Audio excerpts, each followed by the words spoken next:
ዛፎች ዋ ይላል አሁንም ያስጠነቅቃል ወደታች ወርዶ ራሳችሁን እንደንተና አትቁጠሩ ለምንድን ነው ራሳችንን እንደ ልዩ ስፔሻል ነገር ማንቆጥረው ሲባል አይሁድ ከመልካሙ የወይራ ግንድ ጋር ነበሩ በፊት አንተ ግን የበረሃ ወይራ ሆነ ይያል ወደ እውነተኛ ወይን ተገጠምክ ወይራ ሁለት ነው ጥቅሙ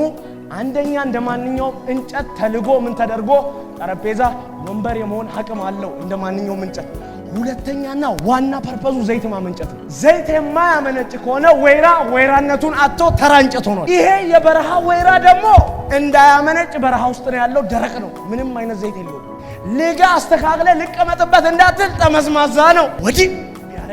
ወዲያም ቢያረገን መጥቀም ማንችል ሰዎች ነበር አንስቶ ምን አረጋ መሰለ ላቃጥል አላለ ወደ እውነተኛው ወይራ አንስቶ ገጠመው ምኑን የበረሃውን ወይራ የእውነተኛው ወይራ ላይ የተገጠመው ያ የበረሃ ወይራ እኩል ከነባሮቹ እኩል ዘይቱን ይጠጣል እኩል ከነባሮቹ እኩል ዘይት ያፈልቃል ለዚህ ኮሮ እንዲህ ምንለው ለመዳን የምንሰራው ጽድቅ የለም እንስራ ብንል እንኳን አችልም እኛ የበረሃ ወይራዎች ነን ወዲም ወደዛም ቢያረገን የማንነበብ የማንጠቅም ከማገዶነት ውጪ ምንም ጥቅም የሌለናል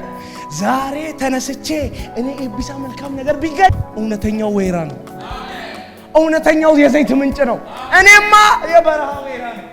አይታል ይሄ ሲገባ አትቆፈስም ይሄ ሲገባ እብጣትልም ይሄ ሲገባ እኔ ነኝ አትልም የበረሃ ወይራ ነው አንተ ግን የእውነተኛው ወይራ ላይ ተገጥማል መልካሙ ወይራ ላይ ተገጥማል እና ታዲያ ዘይት ይመነጭብሃል ለዚህ ኮኖ ጌታ ኢየሱስ ክርስቶስ እንዲህ ያለ ዮሐንስ ወንጌል ምዕራፍ 7 ላይ ማንንም የተጠማ ወደኔ ይምጣ የሕይወት ውሃ ወንዝ የሚፈልቅ ከሆነ ከማይ ተነሳ ነው